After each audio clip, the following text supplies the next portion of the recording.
اعوذ باللہ من الشیطان الرجیم، بسم اللہ الرحمن الرحیم۔ ولما جاءہم کتاب من عند اللہ، ولما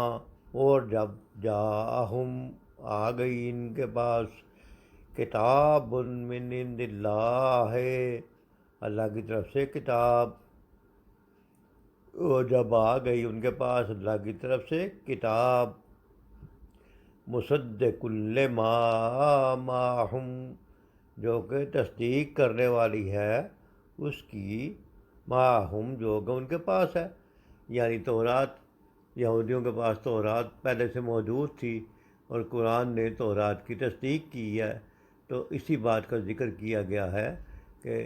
لما جاءہم کتاب من عند اللہ، اللہ کی طرف سے جب وہ کتاب ان کے پاس آ گئی، اور وہ کتاب مصدق لما معہم کی کتاب کی تصدیق کرتی تھی۔ وَكَانُوا مِن قَبْلُ، اور اس سے پہلے وہ تھے، یستفتحون، فتح مانگتے تھے، علی الذین کفروا، ان پر جنہوں نے کفر کیا۔ فلما جاءہم، پاس آ گئی جب ان کے پاس، ما عرفوا، جو وہ پہچانتے تھے، کفروا بہی، تو وہ ان کے منکر ہو گئے یا اس سے ان کو کفر کرنے لگے۔ فلعنۃ اللہ علی الکافرین، بس لعنت ہے اللہ کی کافروں پر، انکار کرنے والوں پر۔ یہاں پہ سورۃ بقرہ کی پچھلی آیات میں یہودیوں کا اور ان کے رویے کا ذکر آ رہا ہے کہ پچھلی آیات میں بتایا گیا کہ وہ جان بوجھ کر ڈیٹ بن گئے اور کہتے ہیں ہمارے دلوں پر تو غلاف چڑھے ہوئے ہیں، ہم نے تمہاری بات سننی نہیں ہے، ہم نے تمہاری بات قبول ہی نہیں کرنی۔ تو اس کی وجہ سے بھی اللہ تعالیٰ نے ان پر لعنت فرما دی، اپنی رحمت سے دوری فرما دی۔ اب جب کہ یہاں پہ بتایا گیا ہے کہ وہ ایک ایسی کتاب قرآن پاک کو وہ پہچان بھی گئے، نبی کریم صلی اللہ علیہ وسلم کو وہ پہچان بھی گئے، اور یہ بھی پہچان گئے کہ یہ اللہ کے سچے نبی ہیں، اور یہ بھی پہچان گئے کہ ہماری کتاب میں جس نبی کی تصدیق کی گئی ہے اور جس کی پیشین گوئی کی گئی ہے یہ وہی نبی ہیں۔ جب یہ ساری باتیں وہ پہچان گئے تو پھر بھی انہوں نے ہٹ درمی سے کام لیا، اور فلما جاءہم ما عرفوا، جس چیز کو انہوں نے پہچان لیا اور پھر بھی اس کا انکار کیا، تو اس کی وجہ سے اللہ تعالیٰ نے انکار کرنے والوں پر اپنی لعنت، غضب اور اپنی رحمت سے دوری کا اعلان کر دیا۔ اس چیز کا گواہی حضرت صفیہ رضی اللہ تعالیٰ عنہا کی، ام المومنین کی گواہی سے بھی ملتی ہے کہ ان کے چچا ایک یہودی عالم تھے، اور ان کے باپ بھی بہت بڑے عالم تھے یہودیوں میں سے۔ نبی کریم صلی اللہ علیہ وسلم جب مدینہ میں تشریف لائے تو وہ نبی کریم صلی اللہ علیہ وسلم کو ملنے گئے، جب واپس آئے تو ان کی آپس کی گفتگو انہوں نے نقل کی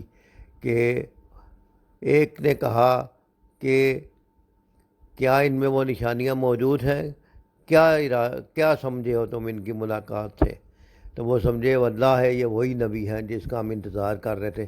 واللہ ہے یہ وہی نبی جس کی ساری نشانیاں موجود ہیں ہماری کتابوں میں۔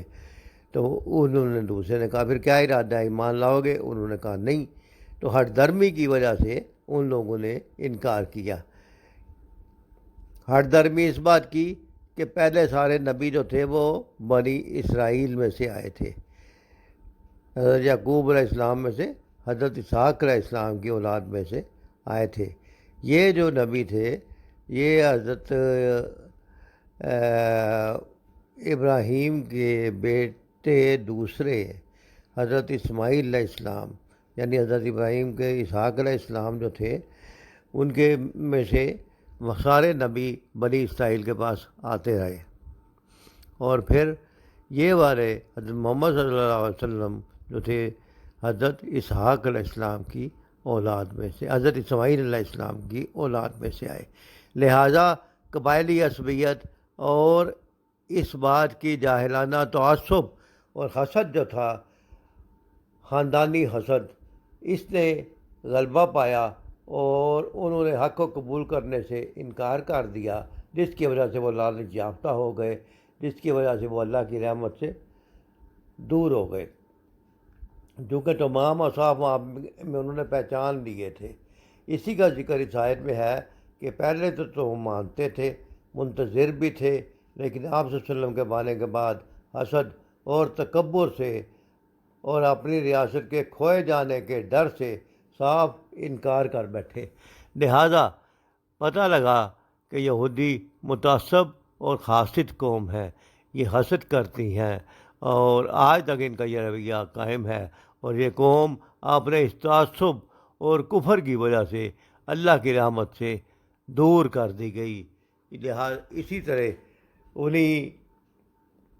نبی کریم صلی اللہ علیہ وسلم کے زمانہ میں ہی یہ مدینہ سے نکال دیے گئے اپنی شرارتوں کی وجہ سے۔ تو اصل بات یہ ہے کہ جب قرآن آ جائے، حق بات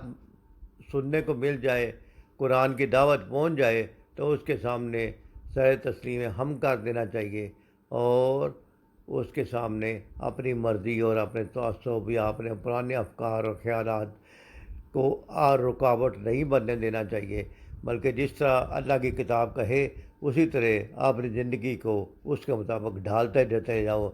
مانتے چلے جاؤ اور کامیاب ہوتے چلے جاؤ۔ یہی اللہ پاک ہم سے چاہتے ہیں۔ اللہ تعالی ہمیں عمل کی توفیق عطا فرمائے۔ وما علینا الا